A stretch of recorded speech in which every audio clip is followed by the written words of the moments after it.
یہ دنیا کے سامنے حضرت امام نے اپنا اسوہ رکھا کہ یہی تو پیغام میں دینے آیا ہوں، یہی تو جو ہے وہ تحریر میں نے کربلا کی ریت پر اپنے خون سے رقم کرنی تھی کہ یہ سر کٹ سکتا ہے لیکن جھکے گا تو صرف اپنے مالک کی چوکٹ پہ جھکے گا، یزید کے سامنے یہ سر جھک نہیں سکتا ہے۔ تو حضرت امام حمام رضی اللہ تعالیٰ عنہ نے کربلا کے تپتے ہوئے ریگزار میں جب 72-73 لاشیں خیموں کے سامنے پڑے تھے اور اتنے زخم کلیجے پہ تھے، راوی کہتا ہے کہ جب آپ کی قمیض اتاری گئی تو 113 سوراخ اس میں تیروں کے تھے، 33 زخم نیزوں کے تھے، 34 گھاؤ تلواروں کے تھے، اتنے زخم جسم کے اندر اور جسم چور ہے زخموں سے۔ لیکن حضرت امام حسین نے جب پیشانی سجدے میں رکھی تو آخری لفظ یہ تھے، اللہم رضن بقضائک وصبرن علی بلائک تسلیما لامرک سبحان ربی العالی۔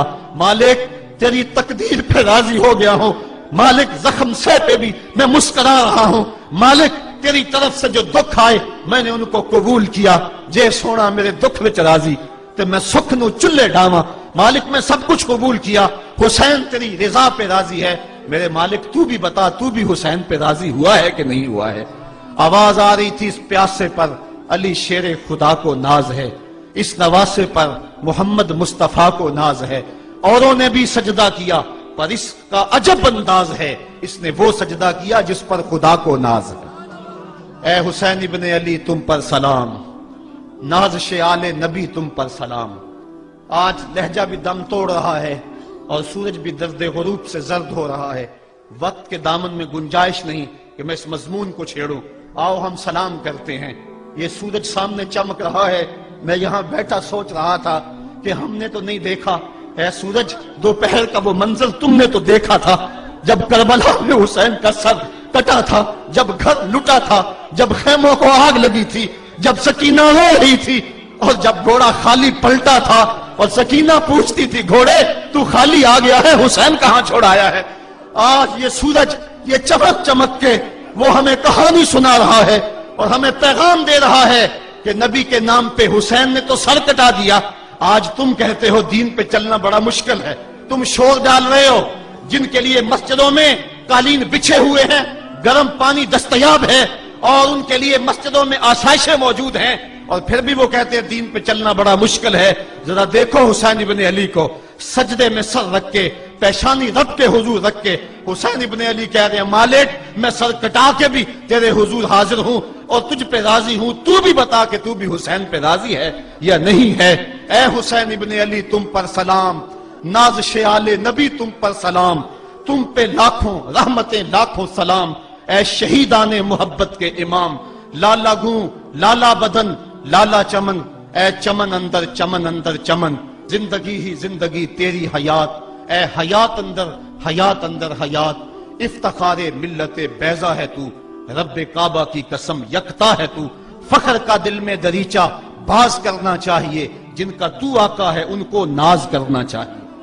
آج ہم ناز کرتے ہیں حسین ابن علی پہ، ہم آ حسین والے نہیں ہیں، ہم واہ حسین والے ہیں۔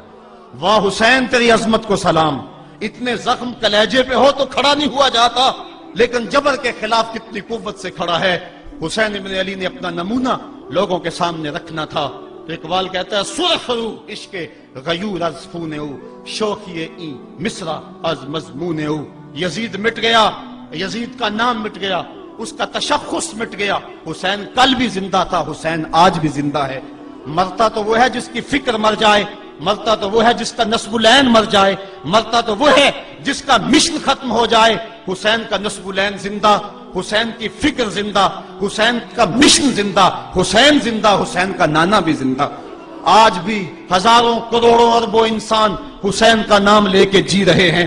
میں کہتا ہوں اگر کوئی یزید کا نام بھی لیتا ہے تو وہ سر جھکا کے دیتا ہے۔ کیسا تمہارا لیڈر ہے جس کا نام لیتے ہوئے بھی تمہیں شرم آتی ہے؟ نام لینے سے پہلے سر جھکاتے ہو، نام لیتے ہوئے پسینہ پسینہ ہوتے ہو، نام لینے کے بعد منہ چھپا لیتے ہو۔ تمہیں اپنے قائد اور اپنے لیڈر کا نام لیتے بھی شرم آتی ہے، اور جب ہمارے لبوں پہ نام حسین آتا ہے ہمارا قد اونچا ہو جاتا ہے، ہمارا سر فخر سے بلند ہو جاتا ہے۔ فخر کا دل میں دریچہ باز کرنا چاہیے، جن کا تو آقا ہے ان کو ناز کرنا چاہیے۔ تو حسین ابن علی نے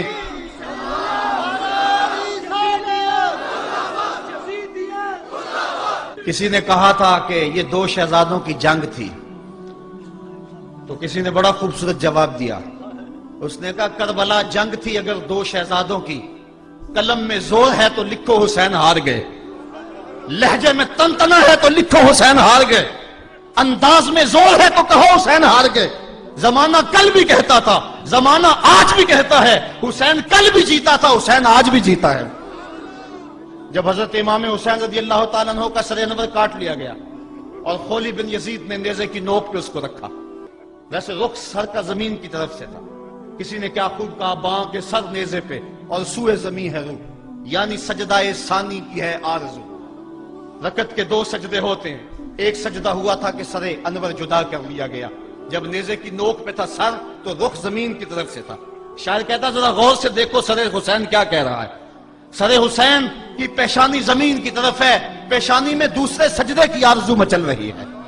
تو جب امام حسین کا سر خولی نے نیزے کی نوک پہ چڑھایا، اس نے تو یہ کہنا چاہا تھا کہ ہم فتح یاب ہوئے اور دیکھو ہم نے سر کاٹ لیا.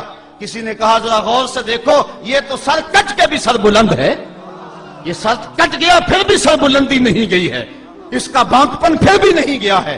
حسین کا سر کل بھی اونچا تھا، حسین کا سر آج بھی اونچا ہے. اس کا نام زندہ، اس کا پیغام زندہ، اس کی فکر زندہ. حضرت امام زین العابدین یہ کربلا کے وہ شخص ہیں جنہوں نے سارا منظر اپنی آنکھوں سے دیکھا تھا. اتنے دکھ کسی کو نہیں پہنچے جتنے زینب اور زین العابدین کو پہنچے ہیں. سب منظر کھلی آنکھوں سے دیکھا. 14 سال کی عمر ہے، بیمار ہیں، تاریخ بتاتی ہے اس کے بعد ساری زندگی حضرت زین العابدین نے ٹھنڈا پانی نہیں پیا. جب پانی پینے لگتے تڑپنے لگتے، کہتے مجھے سکینہ کی پیاس یاد آتی ہے، مجھے علی اصغر کا تڑپنا یاد آتا ہے. ساری زندگی پھر ٹھنڈا پانی نہیں پیا. حضرت امام زین العابدین نے یہ سارا منظر کھلی آنکھوں کے ساتھ دیکھا تھا. اور پھر آپ نے دمشق کے بازاروں میں بھی اور کوفے کی گلیوں کے اندر بھی سروں کا یہ قافلہ اپنی قیادت کے اندر جو ہے وہ گزارا تھا. جب یزید کے دربار کے اندر حضرت امام زین العابدین پہنچے تو یزید نے پہلے تو جو ہے وہ دکھ کا اظہار کیا. بعض لوگ یہاں سے یزید کی بریت کا اعلان کرتے ہیں.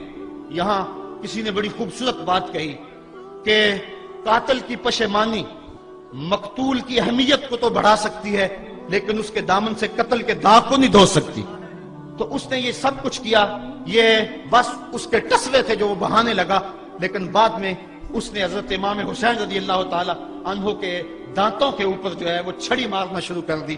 تو حضرت ابو برزہ اسلمی صحابی رسول وہاں موجود تھے، وہ کھڑے ہو گئے، اٹھ گئے، بدن کانپتا ہے ان کا.